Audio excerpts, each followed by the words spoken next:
ADHD. It's not even really what the study is about. So. Well, I appreciate you finding the study and helping us just interpret it. I'm trying to understand stuff that's way above my head.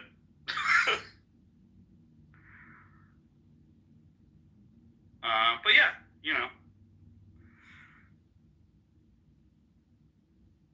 we get this a lot, especially with articles about psychedelics. The one last week about the woman in Australia, also, it's like the article comes with all of these statements that don't really ask questions. They're or have what is it? So nonviolent communication is a concept that I like to reference when reading stuff like this, because we have statements that are willing to understand more, and we have statements that are, a blanket that don't allow for learning, right? And so when we're communicating, we're writing an article to the public. It's better if, especially when we're in the development of a scientific study, to pose the questions and the facts or the statements of we think that maybe this has an effect on this, rather than no one with ADHD will benefit from LSD, period. I think all news articles could benefit from a little bit of query. Wouldn't that be great if articles are written from an NVC paradigm overall? Right. Wouldn't that be wonderful?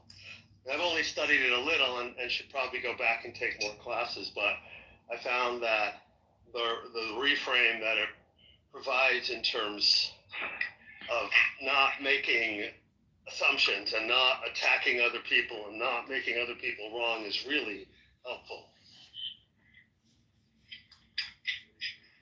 I would, however, agree experientially that LSD does not help my ADHD. It might help trigger a hyperfocus, or it might do the opposite. Granted, it's been 30 years since I've taken LSD, and maybe I should revisit that and revisit it in a microdose capacity. But in my memory, it's a little chaotic. Yeah, if you haven't tried it, my actual microdosing, I hate to say it, but micrograms matter. Each microgram of LSD has, let's say it together, 1.54 quadrillion molecules of LSD in it. Having 15 or 20 as opposed to topping out at something like 12 or maybe less for most people, not to mention all the Reddit studies where the Reddit reports where people are taking an order of magnitude less, they're taking 1 microgram or even less and still having effects. I think that, this notion that more is always better is so deeply ingrained in our capitalistic and scientific architecture that it's hard for people to think otherwise. Sorry, I'm just reading this article. Results. 2 of the 4 participants dropped out due to COVID restrictions, and 1 participant because of non-adherence to the protocol.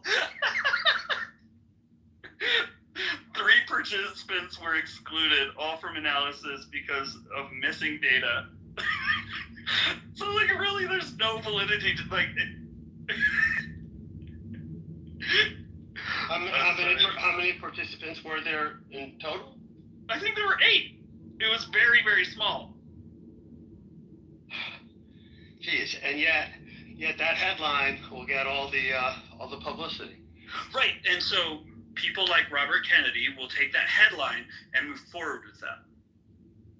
I hate to make that blanket judgment, but I've known this person to move forward with information that's incomplete and clickbaity. And we have a massive endemic in our society right now where people just read headlines, and people read headlines from unvetted sources. They quote data that they don't actually know the source to. We can do better.